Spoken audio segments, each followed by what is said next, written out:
So, all the main students are welcome to the class on Uniform Civil Code. आज हमारे class का चर्चा रहेगा कॉमन सिविल कोड या यूनिफॉर्म सिविल कोड या समान नागरिक संहिता। कॉमन सिविल कोड कहिए या यूनिफॉर्म सिविल कोड कहिए या समान नागरिक संहिता कहिए। यदि क्लास के शुरू में ही हम लोग बात करें और कुछ ऐसे शब्दों के साथ स्टार्ट करें जैसे कि निकाह हलाला, जैसे कि निकाह मुताह, जैसे कि तलाक ए बिद्दत, तो ये बहुत ज़्यादा टेक्निकल हो जाएगा। तो इसलिए हम लोग यूनिफॉर्म सिविल कोड के जो टॉपिक है उसको कुछ पार्ट में भाग में बांट दिए हैं और हमारा जो पहला भाग होगा वो परिचय होगा, वो इंट्रोडक्शन होगा। वो इंट्रोडक्शन इसलिए होगा ताकि आम भाषा में हम लोग समझ जाएं कि समान नागरिक संहिता होता क्या है। In a layman's term, we can understand what is Uniform Civil Code.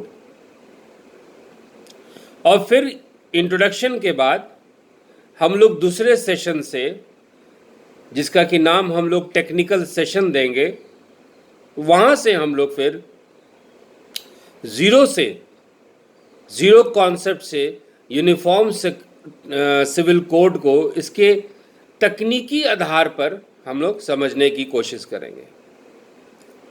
इस टॉपिक में हम लोग को हिस्ट्री का कॉन्सेप्ट इस्तेमाल करना पड़ेगा, इतिहास का तथ्य इस्तेमाल करना पड़ेगा, पॉलिटी इस्तेमाल करना पड़ेगा और करंट अफेयर्स में जो फ़िलहाल हाई कोर्ट में और सुप्रीम कोर्ट में जो ये मैटर है पीआईएल के रूप में या किसी अन्य रूप में, उसको भी हम लोग को देखना होगा। तो चलिए हम लोग इंट्रोडक्शन स्टार्ट करते हैं यूनिफॉर्म सिविल कोड का, बहुत ही आम भाषा में, बहुत ही साधारण भाषा में। और यूनिफॉर्म सिविल कोड की बात करें या कॉमन सिविल कोड की बात करें या समान नागरिक संहिता की बात करें तो ये इसका मतलब ये होता है कि कुछ हमारे तौर तरीके जो फिलहाल धर्म के आधार पे होता था, जैसे कि हिंदू में शादी विवाह, इस्लाम में शादी विवाह या हिंदू विवाह में विच्छेद, डिवोर्स इन हिंदुज़म, इस्लाम में तलाक या बेटियों का पैतृक संपत्ति में हिस्सा, ये सब सारा जो मुद्दा है वो एक परंपरा से निर्धारित होता है।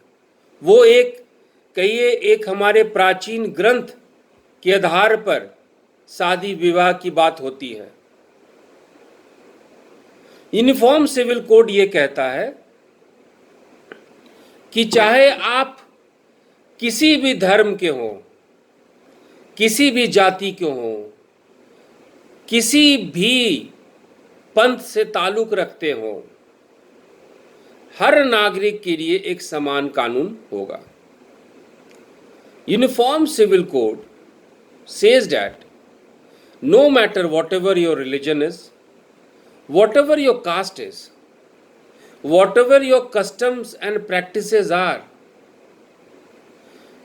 and whatever your practices based on religious scriptures are, whatever the case may be, as far as India is concerned, it is going to have a law on all these issues. Common civil code, इसकी चर्चा अब फिर से जोर पकड़ चुकी है। कारण ये है कि एनडीए सरकार के इलेक्शन मैनिफेस्टो में कुछ मुद्दे थे, जैसे कि ट्रिपल तलाक, जैसे कि धारा 370, आर्टिकल 370, राम मंदिर जो एक भूमि विवाद था। तो ये 3 मुद्दे को हल कर लिया गया है। इसलिए लोगों को ये लगता है कि अब मोदी सरकार ये यूनिफॉर्म सिविल कोड भी लेकर आ जाएगी और कभी भी संसद में इस पे एक्ट बन सकता है। तो यूनिफॉर्म सिविल कोड की चर्चा फिर गर्म हो गई है और इसी चर्चा में हम लोग भी शामिल हो जाएं। ये भारतीय कानून के तहत आज सिखों को, बौद्ध को, जैन धर्म के अनुयायियों को हिंदू धर्म के तहत रखा जाता है। मुसलमानों का एक अलग पंथ हो गया, ईसाई का अलग पंथ हो गया। So broadly speaking you can divide India into 3 religion. One, Hinduism, that consists of Buddhism, Jainism and Sikhism, and the other you have Islam, and the third you have Christianity. So all these 3 religions you can say are the major religions of the country. We are not going to debate on who is majority and what is minority. हम लोग उस अल्पसंख्यक और बहुसंख्यक की बात नहीं कर रहे हैं। और इन तीनों धर्मों में शादी, तलाक, पैतृक संपत्ति, division of ancestral property, marriage, divorce, सब पे अभी तक आज के दिवस तक, आज के डेट तक शादी होती है तो हमारा जो हिंदू परंपरा है उसके अनुसार होती है। जो इस्लाम में परंपरा, जो नियम बताए गए हैं उसके अनुसार होती है। तो हर एक धर्म के लिए, ये निजी व्यवस्था के लिए अपना अपना एक कानून है जो कि परंपरा पे निर्भर है। लेकिन यूनिफॉर्म सिविल कोड लागू होने से शादी के मसले पे, तलाक के मसले पे, पैतृक संपत्ति के मसले पे, ये तीनों मसलों पे पूरे भारत में एक जैसा कानून हो जाएगा। और हो सकता है, हालांकि हम लोग हिंदू सिविल कोड में देख चुके हैं कि अब महिलाओं को भी अपने पैतृक संपत्ति में अधिकार मिलता है, लेकिन समानता यही समझा जाता है कि हिंदू की सिविल कोड आने से, यूनिफॉर्म सिविल कोड आने से, समान नागरिक संहिता आने से महिलाओं की स्थिति में कुछ सुधार हो जाएगा। उनको अपने पिता के संपत्ति में अधिकार मिलेगा और गोद लेने जैसे नियम में भी एक रूपता आएगी। You will have a uniformity in adoption. ये हम लोग समान भाषा में यूनिफॉर्म सिविल कोड को समझ सकते हैं, समान नागरिक संहिता में इस तरह से हम लोग समझ सकते हैं। सवाल ये उठता है कि क्यों होता है विरोध?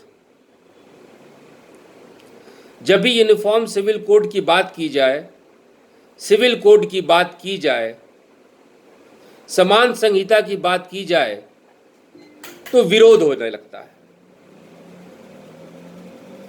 और ये विरोध यदि हम लोग इतिहास के पन्नों में जाएंगे, when we look back into the history, अंग्रेज भी, ब्रिटिश भी इस मुद्दे को नहीं छूते थे। हिंदू के लिए अपना कानून होता था, मुसलमानों के लिए अपना कानून होता था। आजादी के बाद डॉक्टर B.R. अम्बेडकर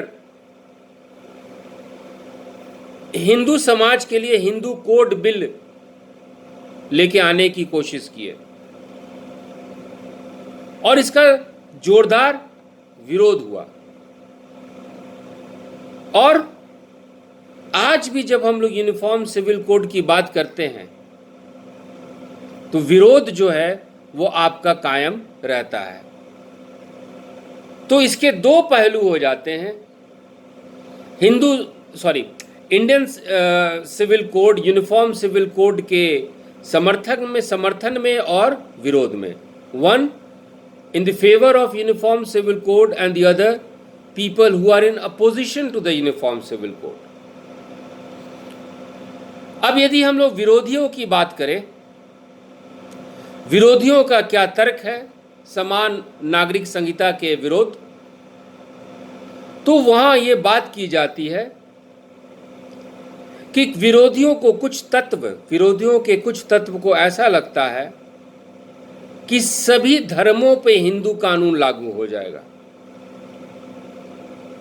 सम पीपल और there are certain views who are of the opinion that once you have uniform civil code, the Hindu law will be applicable to all the people, जो कि ये गलत है। हाँ, ये बात सही है कि भारत जैसे विविध देश में समुदाय अलग हैं, धर्म अलग है, जातियां अलग हैं, जनजातियां हैं यहाँ पे, और संविधान के द्वारा ये गारंटी दी गई है मौलिक अधिकार में कि आप अपने संस्कृति का, आप अपने धर्म का, आप अपने धर्म के प्रचार और प्रसार का आपके पास अधिकार है। तो जब इस तरह की अलग अलग परंपराओं को मान्यता दी गई है संविधान के द्वारा, तो आप कैसे एक नियम से सारी मान्यताओं को आप खत्म कर देंगे? A very strong point that comes against uniform civil code is that India is a country with variety of creed, caste, religion, region. You have scheduled tribes, you have aboriginal tribes, and all these people are guaranteed by the Constitution in terms of fundamental right that you have the right to promote your culture, you have the right to promote your religion, you have the right to profess your religion based on the traditions.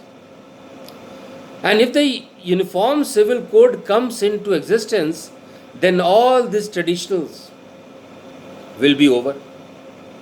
तो ये एक मूल बात जो कही जाती है, जो यूनिफॉर्म सिविल कोड के पक्ष में जो लोग हैं वो कहते हैं कि अलग अलग धर्म की मान्यताएं हैं और इन मान्यताओं के द्वारा आपके यहाँ विवाह का कानून बनता है, तलाक का कानून बनता है, जिसको कि हम लोग पर्सनल लॉ के रूप में समझते हैं, जिसको कि हम लोग आज पर्सनल लॉ कहते हैं, पर्सनल लॉ, व्यक्तिगत कानून। तो व्यक्तिगत कानून जो है भारत में विभाजित है, धर्म के आधार पे, जाति के आधार पे, लिंग के आधार पे, वर्ग के आधार पे। और भारतीय संविधान क्या कहती है कि भेदभाव ना करें। You should not discriminate on the basis of region, religion, caste, creed, class. भारतीय संविधान कहती है कि आप जाति, धर्म, लिंग, वर्ग के आधार पर जितने भी है भेदभाव को खत्म कीजिए। तो यदि भारतीय संविधान के द्वारा ये सोच है तो यूनिफॉर्म सिविल कोड आने से, समान नागरिक संहिता आने से ये भेदभाव खत्म हो जाएगा। और जो promoters of uniform civil code हैं, जो पक्ष में रहते हैं समान नागरिक संहिता के, वो कहते हैं कि ये एक निष्पक्ष कानून होगा, यह एक सेकुलर लॉ होगा और India is a secular country, ये पंथ निरपेक्ष देश है, तो यहाँ की कानून भी पंथ निरपेक्ष सेकुलर, जिसको धर्म से कोई ताल्लुक ना हो, वैसा होना चाहिए।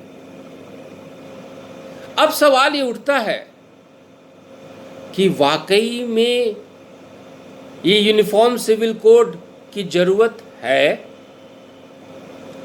उसको भी आंसर हम लोग बहुत तरीके से करने की कोशिश करेंगे। अब देखिए, मान लीजिए न्यायपालिका में, कोर्ट में यदि प्रॉब्लम आता है धर्म के आधार पर किसी परंपरा को सही और गलत ठहराना, तो न्यायपालिका जो है पर्सनल लॉ के आधार पर चलती है। न्यायपालिका जो है वो इस्लाम के केस में कुरान के तरफ, शरीयत के तरफ देखेगी, हिंदू के मामले में हिंदू कोड की तरफ जाएगी, या ब्राह्मणिकल जो सिस्टम है, ब्राह्मण प्रथा जो है उसके तरफ जाएगी। तो एक ही जैसे सिचुएशन में, एक ही जैसे भूमिका में अलग अलग निर्णय हो जाएगा, और ये कोर्ट पे, न्यायपालिका पर एक बोझ है, क्योंकि उनका जजमेंट, न्याय अलग अलग हो सकता है धर्म के आधार पर। यदि आपका यूनिफॉर्म सिविल कोड होता है, बनता है, if you have a uniform civil code, तो इसमें एक बात तो तय है कि न्यायालय में एक रूपता आएगी। You will have uniformity in decisions, और यदि यूनिफॉर्मिटी आए डिसीजन में, एक रूपता आए निर्णय में, एक समानता आए, तो देश में एकता बढ़ेगी। Because if you have uniformity in law, you will have unity, और एकता आने से विकास तेज होगा। इंडिया विल डेवलप मोर। तीसरा तर्क यह है, कोई खास वर्ग का तर्क यह है कि यूनिफॉर्म सिविल कोड आने से, समान नागरिक संहिता आने से मुस्लिम महिलाओं की स्थिति बेहतर हो जाएगी। और चौथा तर्क सबसे महत्वपूर्ण यह है, भारतीय राजनीति में एक आंदोलन आएगा। You will have a revolution in Indian political system. कैसे भाई? यदि आपके यूनिफॉर्म सिविल कोड आता है तो वोट बैंक पॉलिटिक्स खत्म हो जाएगा। ये जो वोट बैंक है और ध्रुवीकरण की जो राजनीति है, इस पे लगाम लग जाएगी। You will find an end to vote bank politics and polarisation of votes in the country. इसलिए कहा जाता है कि समान नागरिक संहिता की जरूरत है। लेकिन सवाल ये उठता है कि अनुच्छेद 25, अनुच्छेद 29, आर्टिकल 25, आर्टिकल 29 आपको धर्म का अधिकार देती है।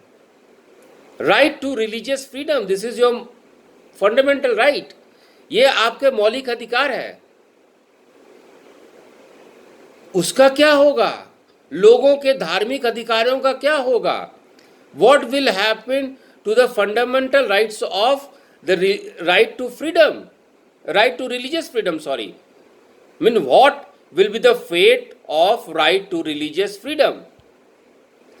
इसका आंसर यही है कि शादी, पैतृक संपत्ति, संतान, विरासत, है ना, एंसेस्ट्रल प्रॉपर्टी का डिवीजन, ये सब मुद्दे को छोड़कर आपके जितने भी धार्मिक अधिकार हैं वो रहेंगे, सारे धार्मिक अधिकार रहेंगे। You will have all the religious rights with you, but only marriage, divorce,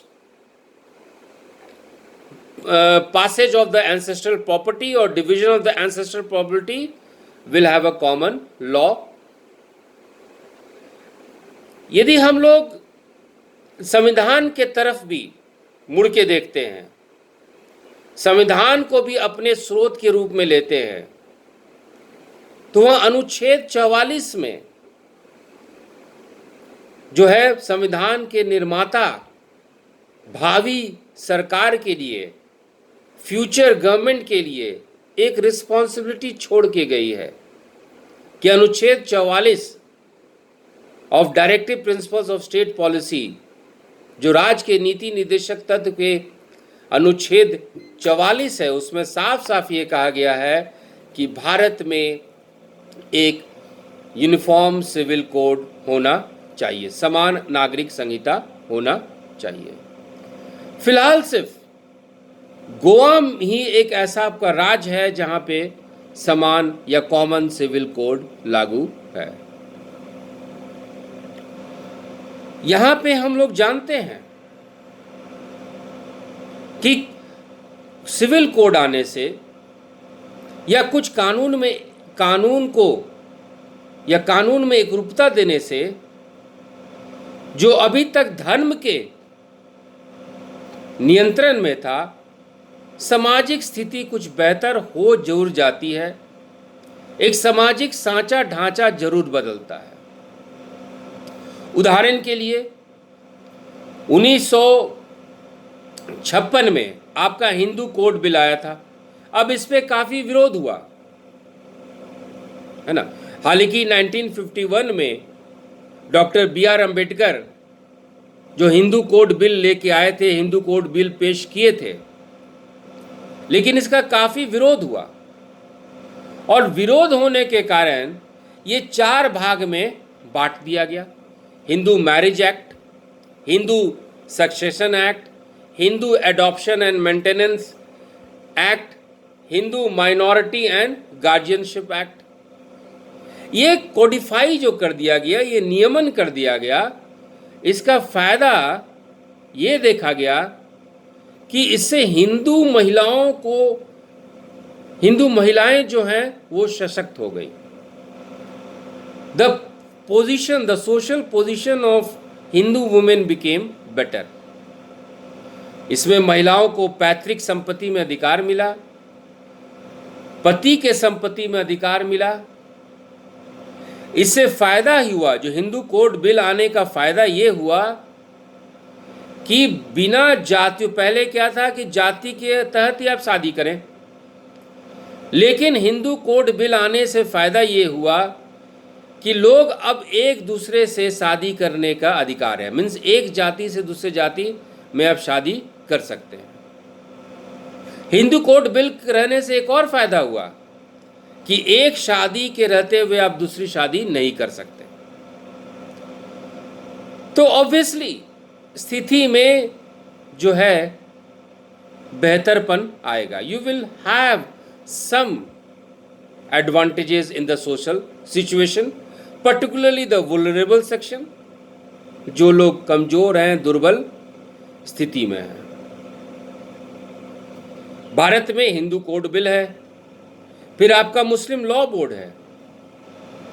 Muslim law board क्या कहती है कि आप 3 तलाक द्वारा किसी भी तरीके से आप 3 तलाक ये शब्द बोलिए तो शादी का विच्छेद हो जाता है, वो तलाक हो जाता है। लेकिन मोदी सरकार के पिछले कार्यकाल में इस पे कानून बना के इसको गैर कानूनी घोषित कर दिया गया। लेकिन आज भी मुस्लिम पर्सनल लॉ में या मुस्लिम पर्सनल लॉ के तहत मुसलमान पुरुष 4 शादियां तक वो कर सकते हैं। विरासत जैसे मसलों पे भी मुस्लिम पर्सनल लॉ का ही कानून चलता है। ये बात का महत्व इसलिए है क्योंकि भारत में एक बहुत ही चर्चित प्रकरण हुआ था। There was a very important incident in India, और वो हम लोग जानते हैं शाहबानो केस के द्वारा। शाहबानो केस या शाहबानो प्रकरण, ये शाहबानो केस हम लोग आगे और डिटेल में देखेंगे और डिटेल में इसके बारे में जानने की कोशिश करेंगे।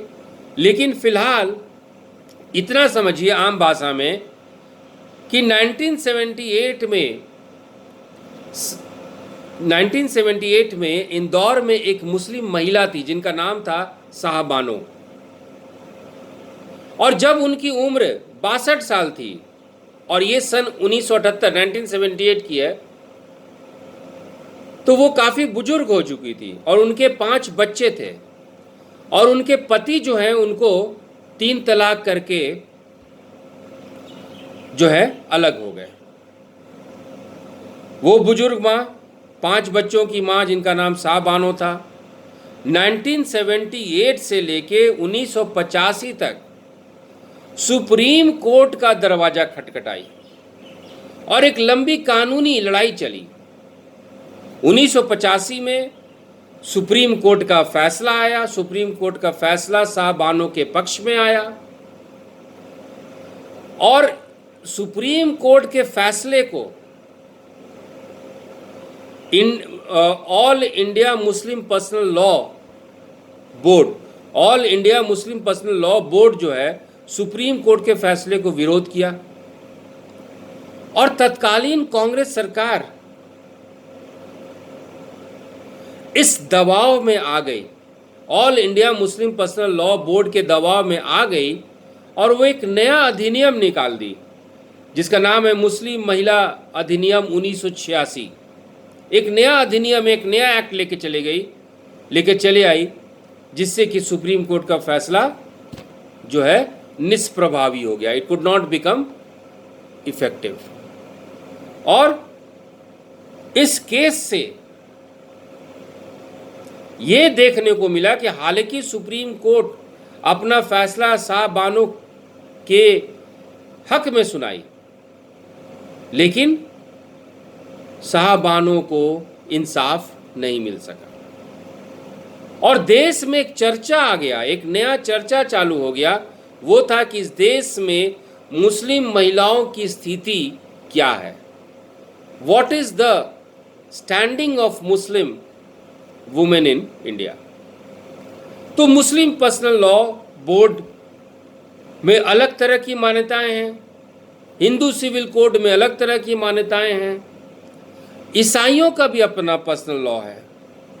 The Christians also have their own personal law. यदि आप ईसाई धर्म में तलाक करेंगे, तलाक के लिए जाएंगे, डिवोर्स के लिए जाएंगे, तो क्रिश्चियन पर्सनल लॉ के अनुसार पति पत्नी को 2 साल तक अलग रहना होगा, तभी उनको तलाक मिलेगा। लड़की, यदि कोई लड़की है तो उसको अपने माँ की संपत्ति में कोई अधिकार नहीं मिलेगा। ये ईसाइयों में है, ये क्रिश्चियनिटी में है। तो आप देख रहे हैं कि भारत इतने विविधता के साथ बहुत सारे उनके धार्मिक प्रथाएं में जिससे कि नियमन निकलता है, विविधता होती है, और अंत में जो है परिणाम यही रहता है कि हमारे यहाँ एक रूपता किसी भी चीज में नहीं होती।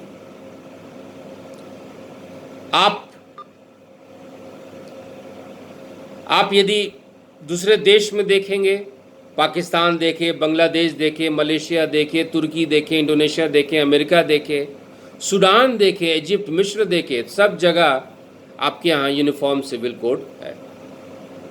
सुप्रीम कोर्ट भी यूनिफॉर्म सिविल कोड का समर्थन करती है। Supreme court wants that uniform civil code should be in place, और यहां तक कि सुप्रीम कोर्ट 2018 में भारत सरकार के मंशा पे ही सवाल चिन्ह लगा दी थी कि आप लोग जो हैं uniform civil code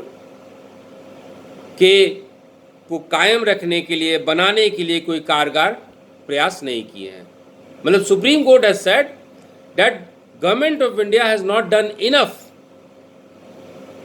for the implementation of uniform civil code.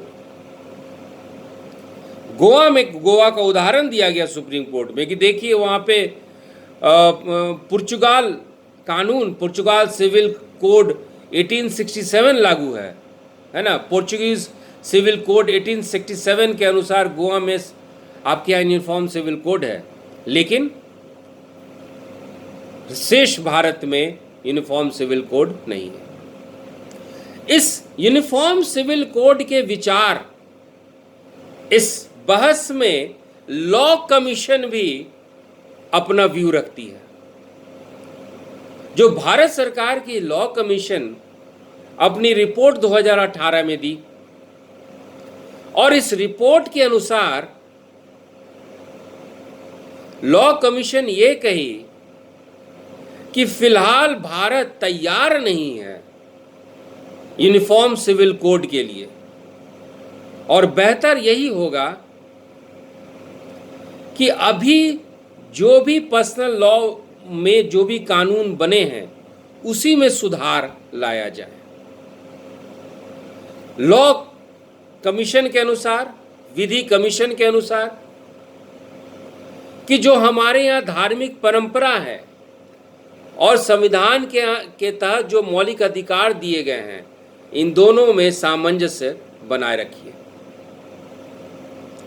Even the Law Commission, while submitting its report in 2018, said that India is not ready to accept that uniform civil code. So, in order to make a balance between religious practices and the fundamental rights guaranteed by the Constitution, let's have some reform. We should reform in the practices of All India Muslim Personal Law. We should have some reformation in Hindu Civil Code. We should have reformation in Christianity Personal Law. So, सुधार की, reform की बात law commission के द्वारा जो है कहा जाता है। तो ये आपका एक नटशेल में एक प्रारूप है यूनिफॉर्म सिविल कोड। अब हम लोग दूसरे सेशन में, टेक्निकल सेशन में चलेंगे, जहाँ पे कि हम लोग यूनिफॉर्म सिविल कोड को एक आईएएस अधिकारी की तरह जांचेंगे। सो ये introduction to uniform civil code का सेशन जो है हम लोग यहीं संपन्न करते हैं। यदि कोई सवाल है बच्चों